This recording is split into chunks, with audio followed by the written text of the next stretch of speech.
Topic po natin, sampung senyales na matalino ka pala, pero baka hindi mo alam na matalino ka. Parang secret intelligence to eh. Diba? Siyempre, gusto natin lahat tumalino, kaya kung meron tayo nitong 10 qualities na kala natin ordinary qualities, pero secret signs pala yan na meron kang tinatagong talino sa sarili mo. Siyempre, alam natin, pag nakaaral, di ba, inisip natin, mataas yung grade sa school, matalino. Oo, tama naman. Nakatapos ng pag-aaral, matalino, maraming honor, matalino. Expected natin na matalino yon. Pero meron ditong 10 signs. Kung meron kayo, baka hindi nyo alam matalino pala kayo, magagamit nyo ito. Tingnan natin 10 hidden signs na may galing kayong tinatago. Number 1, ang ugali daw ng matalino, very curious. Okay, sabihin, very curious siya. Gusto niya malaman ang lahat ng bagay. Kung meron siyang hindi alam, magbabasa siya, magre-research siya. Mahilig magtanong, mahilig magbasa, mahilig mag-research. Lahat ng bagay interesting sa kanya. So, bakit may tumutubong halaman dyan? Bakit yung buwan umaakyat sa gabi? Diba? Lahat yan gusto niyang malaman. Siyempre, pag hindi matalino, wala lang pake. Very curious sa maraming bagay. Hindi lang sa linya niya. Let's say, linya niya, ano bang linya niya? Let's say, carpenter siya. Diba? Carpentero. Hindi lang puro pag-ayos ng cabinet alam niya, pati ibang bagay alam din niya. So, very curious sa maraming bagay. Number 2, sign na matalino, problem solver sila. Kaya nila isolve yung mga problema sa bahay, sa buhay. Kaya nila i-analyze, pinag-iisipan maigi, nasosolve nila. Pero, syempre, pag hindi matalino, hindi maayos yung mga problema kahit sa bahay, sa sarili niya, puro sira-sira ang gamit, puro kalat-kalat. So, hindi niya iniisip paano ayusin. Di ba? Minsan may nasisira dyan. So, hindi niya malutas yung problema niya. So, pag problem solver ka at talagang hindi ka titigil hanggang masolve yan, sabihin, may talino ka or gagaling ka dyan. Number 3, sign ng matalino, very observant sila. Mapagmasid sa paligid. Okay? Sa mga magkakaibigan, alam nila sino dumating, ano nangyayari. Parang mga detective, kita mo yung mga police, mga detective, very observant nila. Pagpasok pa lang, alam nila saan lalabas, saan pwede may magnanakaw. Very alert yung mata nila. Highly suspicious sila. Pag hindi matalino, pag bobo, wala, upo lang, tingin-tingin lang, walang paki sa surroundings, di ba? So, observant, matalino, sabihin ginagamit yung utak. Number 4, ang matalino daw ay very open-minded. Okay? Anong open-minded? Maraming kababayan natin, close-minded. Pag sinabing open-minded, kung merong tao, baliktad sa opinion niya o kontra sa opinion niya, makikinig siya. Nakikinig siya sa opposite opinion, sa ibang relihiyon, ibang politika, ibang issue, pinapakinggan niya. Okay? So, hindi niya sinasabi lagi na tama siya. Malay mo, tama iba to. Pero pag close-minded, ibig sabihin close-minded, ako lang ang tama. Itong paniniwala ko lang tama. May nabasa ako, may nagturo sa akin, ganito, 1 plus 1, ganyan, ako lang ang tama. Kayo lahat mali.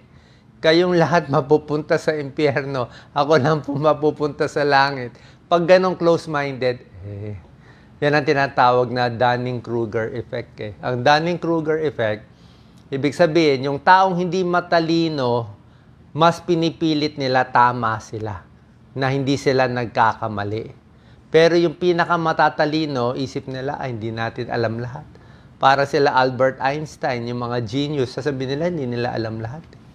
Oo, siguro meron, siguro wala. Depende sa datos. Wala naman makakaalam lahat yan. Imposible malaman nyo lahat yan, di ba? So, open-minded, ibig sabihin, matalino.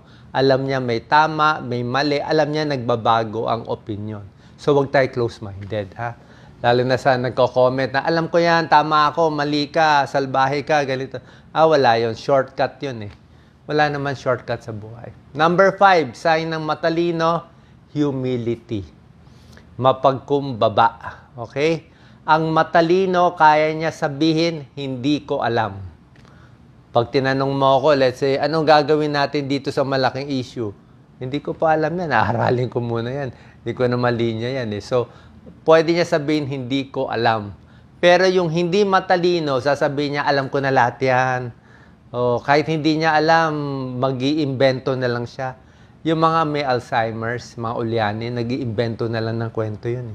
Kung ano-ano na lang, parang sirang computer. So, pag pinipilit niya, alam niya, hindi po magaling yon. Tsaka usually, mayayabang.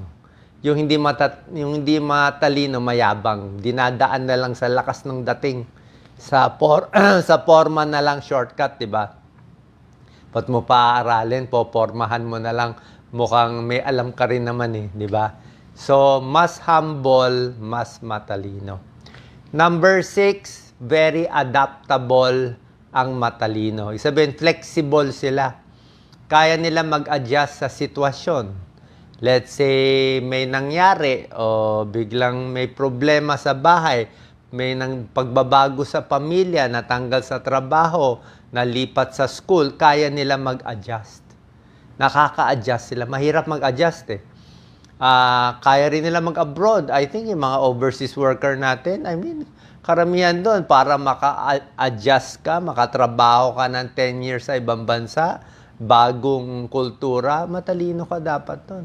Hindi naman matalino, IQ lang matalino, merong emotional intelligence, di ba? Kasi natapos mo di ba? Nakatapos ka ng matagal na pag-aaral, nakatrabaho ka sa isang mahirap at masungit na boss. Matalino ka, kaya mo mag-adapt kaya mo magtiis. Di ba? Adaptable is matalino. Number 7, sign na matalino, good listener, marunong makinig.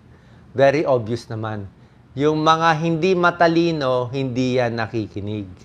Ang hindi matalino, gusto lang salita ng salita. Kahit walang sense, kwento lang ng kwento, wala namang kabagay-bagay. Pero yung marunong makinig, ibig sabihin, pinapakinggan niya opinion mo. Gusto niya matuto Diba? Malay mo, tama ka. Malay mo, mali ka. Attentive listener, maganda yung empathy niya. So, mas maganda po yun. So, good listener ang matalino. Number 8, sign ng matalino, may empathy. Anong empathy? Nafe-feel niya yung nararamdaman ng iba. Pag yung ibang tao ay sumasama na loob, alam niya. Pag ibang tao natutuwa, alam niya. Diba? Pag ibang tao pinipeke siya, niloloko siya, alam niya. Hindi siya agad-agad maloloko. Alam niya kung may, nafe-feel niya yung feelings ng iba. Sensitive siya sa iba, may emotional intelligence. Diba may taong ganun? Meron namang iba tayong kaibigan, manhid, walang pake. Umiiyak na yung isa, galit na yung kaibigan nila, pag-uwi nun, makakumuha na ng bato, babatuhin ka na, hindi pa niya alam. Bakit ako uupakan nitong grupo? Hindi ko alam. Hindi niya alam na offend na niya. Na-insulto na niya ilang beses. Wala siyang empathy Isip niya, biro lang Kaya nga yan ang problema. Pag hindi matalino, napapahamak. Pero pag may empathy ka, alam mo, oops, mali na nasabi ko, dapat mag-adjust ako. So, yun ang matalino. Number 9, ang matalino, fast learner. Diba? Fast learner. Mabilis matuto. Turuan mo lang gawin itong bagay, ganito ang tamang pag-ayos ng gamit, alam na niya next time. Diba? Ganito pag-ayos nitong gadget, next time marunong na. Kailangan 1 beses, 2 beses mo lang ituro, alam na niya. Pero pag hindi matalino, kahit 5 beses mo na ituro paano gagawin, mali pa rin. Paulit-ulit, so medyo mapurol. Pero okay lang naman, di tiyaga. Diba? Tsaka usually matalino, dapat hindi naloloko ng fake news. Diba? Marunong kayo tumingin, ano tunay, ano hindi tunay. Siyempre, pag hindi matalino, yan ang gusto ng mga scammer Yung mga hindi matalino, kaya nila lokohin. Diba? Yan ang pang-uto nila. Number 10, sign ng matalino, may disiplina. Self-discipline, may self-control. Ibig sabihin, kaya niya ayusin oras niya, Aba, alam niya paano darating on time, alam niya yung mga goals niya, layunin niya sa buhay, ano priority niya, ano trabaho niya, kaya niya i-adjust yung sarili niya para doon.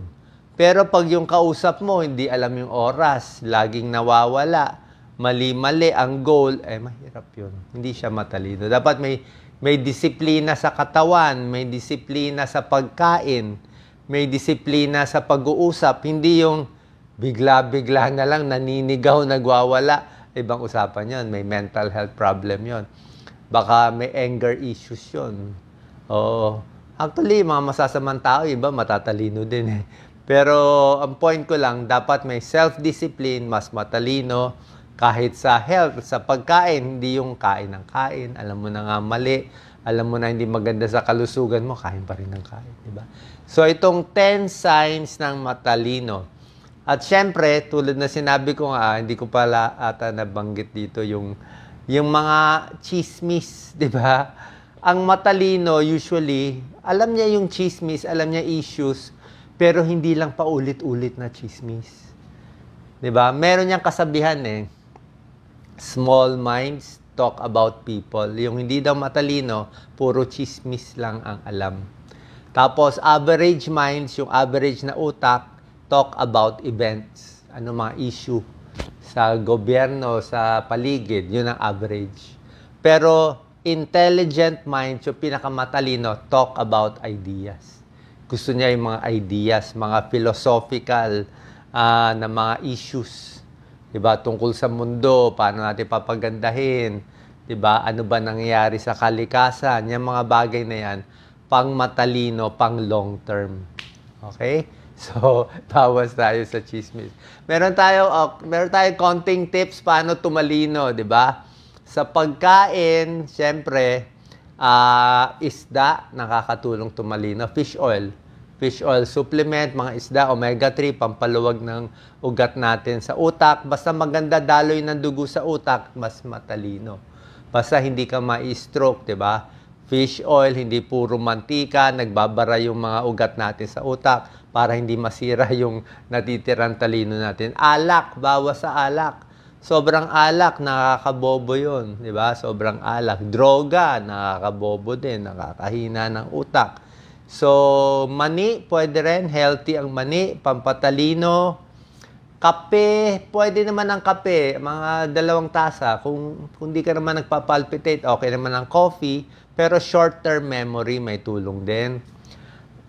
Exercise, paglalakad, maganda pampantalino. Alam bakit? Oras na maglakad-lakad ka dyan sa tabi, mga 1 kilometro, 2 kilometro, gaganda yung blood flow eh.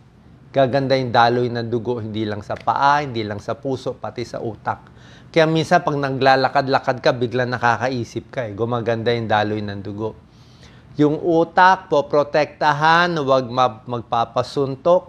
Di ba? Kita mo yung mga boxer, mga wrestler, nagkaka-Parkinson's nila, di ba? Nanginginig, nasisira yung mga nerves nila. So, ingatan yung utak. Pag matanda na, minsan nabibigyan ng aspirin, pampalabnaw ng dugo para hindi ma-stroke. Pero depende yan sa doktor ninyo. At isa pang nakakatalino yung daydreaming. Hindi yung daydream na isip ka lang naisip, yung pinaplano mo yung future mo. Pinaplano mo, ganito gusto ko mangyari sa buhay ko, ganito plano ko, may goal ako, may gagawin ako, maganda rin yun. Tsaka syempre, aral tayo ng mga crossword puzzle, maglaro ng chess. Chess talaga pampatalino, di ba? Chess is very good. Strategy, paano mag-sacrifice. Kita mo mga chess player, matatalino. Chess, better than dama.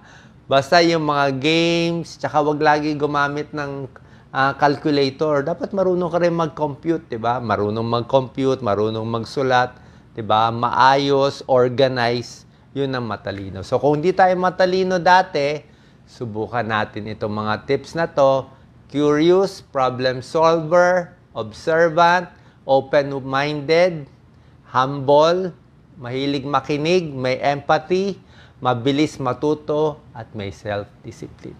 Sana po lahat tayo tumalino na konti para maging mas successful sa buhay at mas magkaroon ng maraming kaibigan. God bless po. Share po natin.